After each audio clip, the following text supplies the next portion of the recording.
दिल्ली में भारत के सर्वोच्च न्यायालय की ऊंची कांच की खिड़कियों से रोशनी छनकर आ रही थी। वह सुबह किसी भी दूसरे दिन की तरह एक सामान्य दिन लग रहा था, लेकिन किसी को भी अंदाजा नहीं था कि यह भारतीय न्यायपालिका के इतिहास में एक भूचाल लाने वाला है। नारकोटिक्स कंट्रोल ब्यूरो एनसीबी की एक युवा जांच अधिकारी, assistant superintendent of police ASP Meera Singh अपनी सजी धजी वर्दी में दफ्तर में दाखिल हुई। केवल 29 साल की उम्र में वह उस स्पेशल टास्क फोर्स की प्रमुख थी जो अंतर्राष्ट्रीय ड्रग्स से जुड़े बड़े मामलों की जांच करती थी। लेकिन यह मामला उन सब से बिल्कुल अलग था जिसका उसने अब तक सामना किया था। सब कुछ एक अजीब अदालती फैसले से शुरू हुआ। विक्रम राणा, एक ड्रग माफिया जो 3 हत्याओं में शामिल था, को केवल 6 साल की निलंबित सजा सुनाई गई थी। इतना ही नहीं, उसे अच्छे सहयोग के लिए रियायत भी दी गई, जो उसके खूनी रिकॉर्ड को देखते हुए बिल्कुल बेतुका था। पिछली पूरी जांच प्रणाली ने यह साबित कर दिया था कि वह म्यांमार से मोरेह सीमा के रास्ते भारत में ड्रग्स लाने वाले गिरोह का सरगना था, जिसके कारण गैंगवार में कम से कम 8 लोग मारे गए थे। मीरा उस समय पूर्वोत्तर भारत में एक ड्रग मामले की जांच कर रही थी। जब उसने मुकदमे की फाइल देखी तो उसकी रीढ़ में एक सिहरन दौड़ गई। कुछ तो गलत था, बहुत ही गलत। मामला एक छोटी सी टिप्पणी से शुरू हुआ। न्यायाधीश आलोक वर्मा, जो न्यायपालिका के सबसे शक्तिशाली लोगों में से एक थे, की एक टिप्पणी। फैसले में उन्होंने एक ऐसा निर्णय दिया था जिसने पूरे जांच जगत को हिलाकर रख दिया था। एक बेहद गंभीर आपराधिक रिकॉर्ड वाले हत्यारे को निलंबित सजा। मीरा चुप नहीं बैठ सकी। उसने चुपचाप एक आंतरिक जांच शुरू कर दी। मीरा ने तुरंत अपने वरिष्ठों को रिपोर्ट नहीं किया, क्योंकि उसे शक था कि सिस्टम के भीतर ही कोई न्यायाधीश वर्मा को बचा रहा है। उसने कहां से शुरू किया? एलडीसी ट्रेडिंग कंपनी लिमिटेड नामक एक विदेशी खाते से एक असामान्य धन हस्तांतरण का दस्तावेज। यह कंपनी म्यांमार में स्थित थी और उस पर पहले भी गोल्डन ट्रायंगल के ड्रग्स तस्करी में शामिल होने का संदेह था। उसने इस खाते को ट्रैक किया और पाया कि सुनवाई से ठीक एक दिन पहले न्यायाधीश वर्मा के चचेरे भाई के नाम के एक खाते में 10 करोड़ रुपए ट्रांसफर किए गए थे। यह महज एक संयोग नहीं हो सकता था। Meera cyber crime control team के पास गई और उनसे लेन देन को ट्रैक करने और आईपी पते की पुष्टि करने में मदद मांगी। निगरानी उपकरणों का उपयोग करके उन्होंने यह पता लगाया कि न्यायाधीश वर्मा के निजी घर से ही उनके व्यक्तिगत एचपी लैपटॉप से एलडीसी ट्रेडिंग कंपनी के खाते में लॉग इन किया गया था, लेकिन उसके पास अभी भी पर्याप्त सबूत नहीं थे।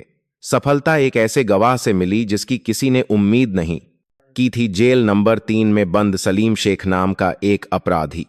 सलीम विक्रम राणा के लिए ड्रग्स ट्रांसपोर्टर का काम करता था, जिसे हाल ही में बरी किया गया था।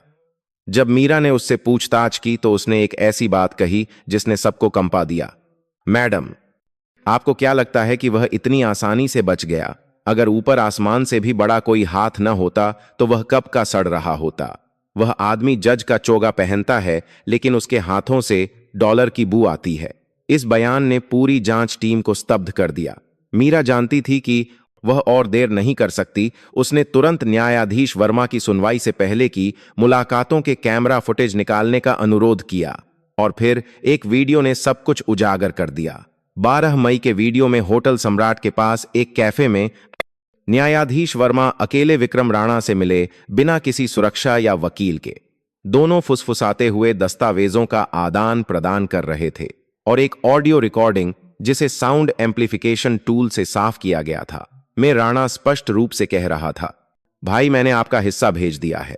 6 साल की निलंबित सजा हमें मंजूर है। सिर्फ यह एक वाक्य इस देश के सर्वोच्च न्यायाधीशों में से एक के पूरे करियर को तबाह करने के लिए काफी था। लेकिन इसे प्रकाश में लाना आसान नहीं था। मामला इतना बड़ा था कि सर्वोच्च न्यायालय ने न्यायिक गतिविधियों में हस्तक्षेप के संकेतों के कारण पूरी जांच प्रक्रिया को रोकने का आदेश दिया। मीरा के वरिष्ठ अधिकारी एफआईआर दर्ज करने के फैसले पर हस्ताक्षर करने की हिम्मत नहीं कर रहे थे। कुछ ने तो उसे आग से न खेलने की सलाह भी दी, लेकिन वह नहीं रुकी। उसने सारे सबूत केंद्रीय गृह मंत्री को भेज दिए, जिन पर उसे भरोसा था कि वे अभी भी कानून के शासन को बनाए रखेंगे। उसने अपने पत्र में लिखा, अगर इस मामले को दबा दिया गया तो पूरी न्यायपालिका सड़ जाएगी। अगर मैं गलत हुई तो मैं पूरी जिम्मेदारी लेने और अदालत का सामना करने के लिए तैयार हूं। गृह मंत्री ने मंजूरी दे दी। योजना को पूरी गोपनीयता से बनाया गया। बिना किसी पूर्व सूचना या समन के गृह मंत्रालय ने अदालत में ही न्यायाधीश वर्मा को रंगे हाथों पकड़ने का फैसला किया, ठीक उसी समय जब वह एक और ड्रग मामले में फैसला सुनाने वाले थे जिसे वह बचाने की योजना बना रहे थे। वह फेटफुल दिन आया। जुलाई का एक दिन दिल्ली की एक अदालत में न्यायाधीश वर्मा ऊंचे मंच पर चढ़े। अदालत खचाखच भरी हुई थी। कटघरे में राजेश तोमर था, जो ड्रग्स से जुड़ा एक हत्यारा था जिसे भारत नेपाल सीमा पर पकड़ा गया था। न्यायाधीश वर्मा ने फैसला पढ़ना शुरू किया। मामले की परिस्थितियों को देखते हुए आरोपी राजेश तोमर को 6 साल की निलंबित जिगाते हुए जेशने के लेके सजा सुनाई जाती है। पूरा कमरा सन्न रह गया, लेकिन इससे पहले कि कोई प्रतिक्रिया दे पाता, पीछे का दरवाजा जोर से खुला और एक गूंजती हुई आवाज आई, अदालत की कार्यवाही को तत्काल रोक दिया जाए। आलोक वर्मा आपको रिश्वत लेने, न्याय में बाधा डालने और एक अंतरराष्ट्रीय ड्रग सिंडिकेट को संरक्षण देने के आरोप में गिरफ्तार किया जाता है। वह अंदर दाखिल हुई ईएसपी मीरा सिंह, जिसके हाथ में हथकड़ी और गृह मंत्री का गिरफ्तारी वारंट था। उसके पीछे 20 से अधिक स्पेशल टास्क फोर्स के जवान थे जो एक साथ चिल्लाए, गिरफ्तार करो। न्यायाधीश वर्मा का चेहरा पीला पड़ गया। इससे पहले कि वह कुछ कह पाते, मीरा ने सैकड़ों लोगों की हैरान आंखों के सामने उन्हें न्याय के मंच पर ही हथकड़ी लगा दी। यह एक ऐसा दृश्य था जो न्यायपालिका के इतिहास में पहले कभी नहीं देखा गया था। इस सनसनीखेज गिरफ्तारी के बाद एएसपी मीरा सिंह को तुरंत मंत्रालय में तलब किया गया। बंद कमरे में माहौल तनावपूर्ण था। कुछ वरिष्ठ अधिकारी गुस्से में थे। प्रक्रिया का पालन क्यों नहीं किया गया? बिना सूचना दिए एक न्यायाधीश को अदालत में गिरफ्तार करने की हिम्मत कैसे हुई? मीरा ने बिना पलक झपकाए दृढ़ स्वर में कहा, मेरे पास गृह मंत्री का आदेश था और उसे रंगे हाथों पकड़ना ही एकमात्र तरीका था ताकि वह सबूत नष्ट न कर सके। कोई भी इसका खंडन नहीं कर सका, लेकिन मीरा जानती थी कि तूफान अभी शुरू हुआ है। उसी रात खबर लीक हो गई। सोशल मीडिया पर विस्फोट हो गया। कई लोगों ने युवा महिला पुलिस अधिकारी की साहसी कार्रवाई की प्रशंसा की, लेकिन इसके विपरीत एक तीव्र प्रतिक्रिया भी सामने आई।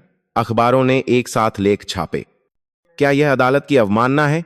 न्यायपालिका के कुछ लोगों ने चुपचाप न्यायाधीश वर्मा को बचाने के लिए पैरवी शुरू कर दी। इसे एक पेशेवर गलतफहमी बताया। मीरा को आंतरिक जांच में सहयोग के लिए 7 दिनों के लिए निलंबित कर दिया गया। उसका आईडी कार्ड छीन कर दिया गया। पारमे के लिए ब्रासमसाय लिया गया और उसे फाइलों तक पहुंचने से रोक दिया गया। उस दौरान उसके द्वारा एकत्र किए गए सभी डेटा के साथ छेड़छाड़ की गई। जांच ब्यूरो में सुरक्षा प्रणाली पर हमला किया गया। सौभाग्य से उसने सभी सबूतों की एक कॉपी एक अलग हार्ड ड्राइव में बनाकर बैंक के एक सुरक्षित लॉकर में रख दी थी। लेकिन इस घटना ने दिखाया कि कोई उसे हमेशा के लिए चुप कराना चाहता है। निलंबन के चौथे दिन मीरा को 3 वरिष्ठ अधिकारियों के साथ एक गुप्त बैठक में बुलाया गया। एक ने पूछा, क्या तुम जानती हो कि तुम किसका सामना कर रही हो? उसने सिर हिलाया। जानती हूं, लेकिन मैं यह भी जानती हूं कि मैं किसकी रक्षा कर रही हूं। न्याय की। माहौल ठंडा हो गया। उन्होंने उसे एक विकल्प दिया, या तो अपने सारे बयान वापस ले लो या अनुशासनात्मक कार्रवाई और नौकरी खोने के खतरे का सामना करो। उसने चुप रहना चुना। इस बीच अभियोजन पक्ष के एक सूत्र ने चुपके से मीरा को सूचित किया कि न्यायाधीश वर्मा के वकील यह साबित करने की कोशिश कर रहे हैं कि उसने सबूत गढ़े हैं। वह चुप नहीं बैठ सकती थी। वह गुप्त रूप से सेवानिवृत्त इंस्पेक्टर अशोक कुमार से मिलने गई, एक अनुभवी जांचकर्ता जिसे न्यायाधीश वर्मा ने ही आदेश का पालन करने से इनकार करने पर ट्रांसफर करवा दिया था। लुटियंस दिल्ली के एक छोटे से चाय के स्टॉल पर मिलते हुए इंस्पेक्टर कुमार ने कहा, उसने मुझे फंसाने की कोशिश की थी, लेकिन मेरे पास कोई सबूत नहीं था, इसलिए मैं चुप रहा। अब तुम्हारी बारी है, लेकिन तुम मुझसे अलग हो। तुम्हारे पीछे पूरा मीडिया खड़ा है। हार मत मानना। इन शब्दों ने आग में घी का काम किया। उस रात मीरा ने सच्चाई का एक हिस्सा जनता के सामने लाने की योजना बनाई। उसने एक प्रसिद्ध खोजी पत्रकार रवि शर्मा से संपर्क किया, जिसने कई बड़े भ्रष्टाचार के मामलों का पर्दाफाश किया था। उसने शर्मा को न्यायाधीश वर्मा और ड्रग माफिया विक्रम राणा के बीच बातचीत की एक ऑडियो रिकॉर्डिंग भेजी। कुछ ही घंटों में क्लिप पूरे इंटरनेट पर फैल गई। बार बार हटाए जाने के बावजूद इसकी प्रतियां फेसबुक और यूट्यूब पर भर गईं। जनता में आक्रोश फैल गया और सामाजिक दबाव के आगे गृह मंत्रालय को मामले को फिर से खोलने के लिए मजबूर होना पड़ा और मीरा की अस्थायी बहाली का आदेश दिया गया। जब वह लौटी तो पूरे विभाग की नजरें उस पर थीं। एक आपातकालीन बैठक में उसने सभी सबूत पेश किए, रिश्वत के पैसे का बैंक स्टेटमेंट, विदेशी खाते तक पहुंचने का IP data, video clip, audio recording और कैदी सलीम शेख की गवाही। अब कोई भी इससे इनकार नहीं कर सकता था। मामला एक उच्च स्तर पर ले जाया गया, न्यायिक संरक्षण संगठन की जांच के लिए। हालांकि एक अप्रत्याशित घटना घटी। कैदी सलीम शेख जेल में मृत पाया गया, जिसे आत्महत्या बताया गया। यह एक वज्रपात था। मीरा को संदेह हुआ कि किसी ने सुराग मिटा दिया है।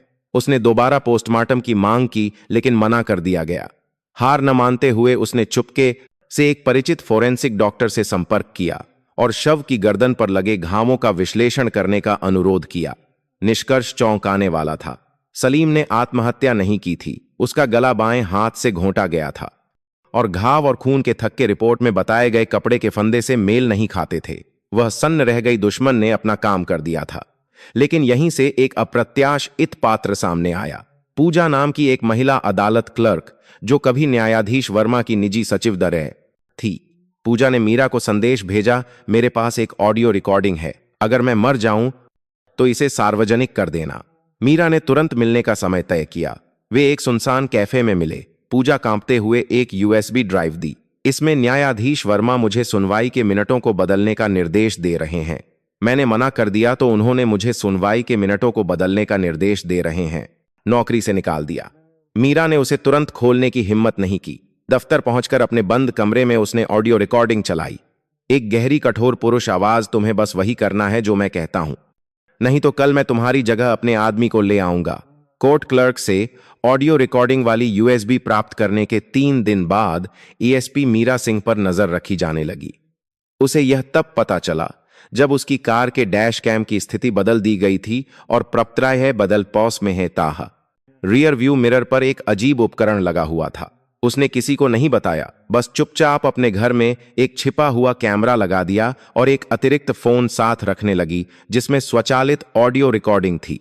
उस रात जैसे ही उसने बत्तियां बुझाईं, एक अजनबी उसके घर में घुस आया। उसने मास्क और दस्ताने पहने हुए थे, लेकिन उसे यह नहीं पता था कि मीरा अभी भी जाग रही है। उसने सीधे उसके चेहरे पर एक उच्च शक्ति वाली टॉर्च जलाई और जोर से चिल्लाई। अजनबी तुरंत खिड़की से भाग गया, लेकिन एक मीक में था, दो में नाथ हूं, महत्वपूर्ण चीज छोड़ गया। एक छोटा मुड़ा हुआ कागज का टुकड़ा। उस पर संक्षेप में लिखा था, तुम बहुत कुछ जानती हो, बहुत देर होने से पहले रुक जाओ। अगली सुबह मीरा ने गृह मंत्री के कार्यालय में हत्या के प्रयास के खतरे की रिपोर्ट दर्ज की। मामले को तुरंत गुप्त रखा गया। गृह मंत्री ने एक तत्काल बैठक बुलाई और मीरा के लिए 24/7 सुरक्षा बढ़ाने का आदेश दिया, लेकिन साथ ही उन्होंने उसे चेतावनी भी दी, तुम एक ऐसे मोर्चे पर खड़ी हो जहां तुम सिर्फ एक व्यक्ति से नहीं, बल्कि एक गहरी जड़ें जमा चुके पूरे सिस्टम से लड़ रही हो। उसने केवल जवाब दिया, अगर मुझसे शुरू नहीं होगा तो किससे होगा? उसी दोपहर एनसीबी से एक नई जानकारी मिली। न्यायाधीश वर्मा ने न केवल विक्रम राणा से बल्कि कम से कम 3 अन्य ड्रग मामलों में भी रिश्वत ली थी। उनमें से एक मामला संजय भंडारी का था, जो एक बड़ा ड्रग तस्कर था, जिसे 4 महीने पहले बरी कर दिया गया था। बरी होने के तुरंत बाद भंडारी अपने निवास से गायब हो गया। संदेह था कि वह विदेश भाग गया है। जांच दल ने वर्मा की एक सहायक कंपनी के नाम पर बैंक खातों को ट्रैक किया और पाया कि कई लेन देन रियल एस्टेट के माध्यम से मनी लॉन्ड्रिंग किए गए थे। जितना गहरा मीरा खोदती गई, उतना ही उसे पता चला कि न्यायाधीश वर्मा के पीछे एक गुप्त संगठन था, जिसमें वकील, न्यायिक अधिकारी और यहां तक कि जांच एजेंसी के कुछ लोग भी शामिल थे, जिन्हें खरीदा गया था। जवाबी हमला शुरू हुआ।